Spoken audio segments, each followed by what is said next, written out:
पिले आज आम दशम श्रेणी जो ग्रामर ओडिया ग्रामर जो वाक्य विचार प्रश्न उत्तर करथिले तार आउ गोटे भाग करबा 1.3 वाक्यर प्रकार भेद तार अभ्यास कार्यक्रम आम एबे करबा। पिले एक नंबर कौन अच्छी ना एक नंबर अच्छी वाक्यर केतोटी रूप अच्छी। उत्तर कौन हेबो साधारणतः वाक्यर दुईटी रूप अच्छी। एक रे गठनात्मक वाक्य रूप दुई रे प्रकार्यात्मक वाक्य रूप। दुई नंबर को जीवा। दुई नंबर अच्छी गठन रूप दृष्टि वाक्य केते प्रकार। ताले उत्तर कौन हेबो ना गठन रूप दृष्टि वाक्यटी चारि प्रकार। एक रे सरल वाक्य दुई रे यौगिक वाक्य तीन रे जटिल वाक्य चारि रे मिश्र वाक्य। तीन नंबर अच्छी अर्थ प्रकाश बा भाव प्रकाश दृष्टि वाक्य को केतोटी भागरे विभक्त करा जाए। उत्तर हेउची अर्थ प्रकाश बा भाव प्रकाश दृष्टि वाक्य को 5 भागरे विभक्त करा जाए। एक रे विवृत्ति सूचक वाक्य दुई रे आदेश बा अनुरोध सूचक वाक्य तीन रे प्रश्न सूचक वाक्य चारि रे विस्मय सूचक वाक्य और 5 रे नास्ति सूचक वाक्य। 4 नंबर को जीवा। 4 नंबर अच्छी सरल वाक्य काहाकू कहती दृष्टांत सहित बुझाओ। उत्तर कौन हम ना गोटे मात्र समापिका क्रिया थिबा वाक्य को सरल वाक्य कह जाए। उदाहरण हरि जणे शिल्पी। 5 नंबर जटिल वाक्य कौन उदाहरण दे दर्शाओ। उत्तर हेउची दुई बा तत्वधिक परस्पर सापेक्ष खंड वाक्यर समन्वय गठित वाक्य को जटिल वाक्य कह जाए। उदाहरण दरकार समय जे साहाय्य करती ताकू उपयुक्त बंधु कह जाए। यही जटिल वाक्य रे दुईटी वाक्य रही थाए। गोटे होची प्रधान वाक्य आउ गोटे होची अप्रधान व आश्रित वाक्य। प्रथमटी अप्रधान वाक्य दरकार समय जे साहाय्य करते एटा होची अप्रधान आउ ताकू उपयुक्त बंधु कह जाए एटा होची प्रधान वाक्य।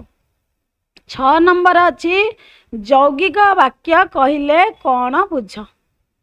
दुईटी दृष्टांत दियो। ताले उत्तर हेब परस्पर निर्भरशील दुई बा तत्वधिक सरल वाक्यर समाहार जोगे गठित वाक्य को यौगिक वाक्य कह जाए।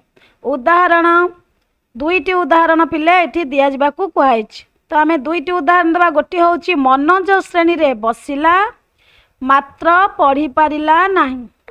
आउ गोटे उदाहरण होची शिक्षक डाकिले मानस एवं सुरेश गीत गाइले।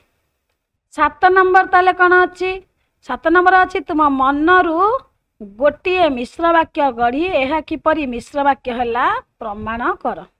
ताले उत्तर हेउची जे कोनोसी प्रकार वाक्यर समन्वित रूप को मिश्र वाक्य कह जाए।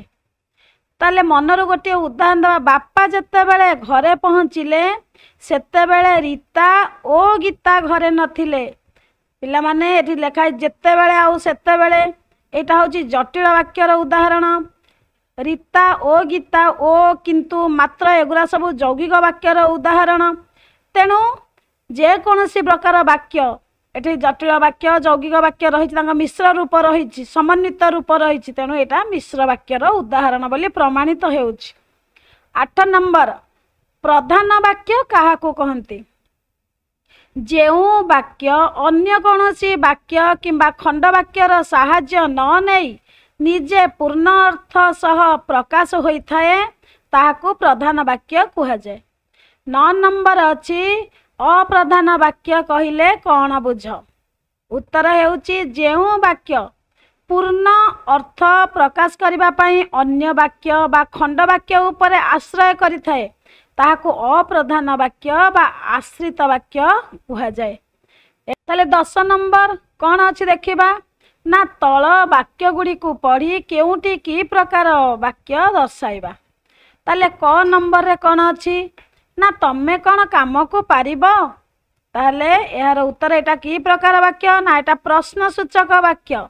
सेमिति ख नंबर अच्छी मदन द्वारा गीत गाइबा संभव नुहे ताले यह केउं वाक्य यह होची नास्ति सूचक वाक्य एठी नाही रहिछि सेमति ग नंबर रे अछि ओडिशार राजधानी भुवनेश्वर एटा उत्तर हेउछि एटा केउं वाक्य ना विवृत्ति सूचक वाक्य गोटे भुवनेश्वर उपरे विवृत्ति दिया जाइछि घ नंबर होची निय एई चिठीटा डाक बाक्स रे पकाई दियो ताहले एटा होची आदेश सूचक वाक्य किछ आदेश दिया जाउछि निय ए चिठीटा ए कामटा टिके करि दियो बोली आदेश दिया जाउछि उ नंबर होची मते टंकाटिए दियो बाबू एटी होची अनुरोध सूचक वाक्य अनुरोध करिकि से मागुछि तारे च नंबर होची आज की टाण खरा एठी पिले देख ता पछकू को चिन्ह लागिछि ना विस्मय सूचक चिन्ह लागिछि तेणु च नंबर टी होची विस्मय सूचक वाक्य यह थिला तुमर वाक्यर प्रकार भेदर अभ्यास जदि बुझिबारे किछि त्रुटि परिलक्षित हुए तेबे कमेंट बॉक्स रे कमेंट करी जणाइबो धन्यवाद।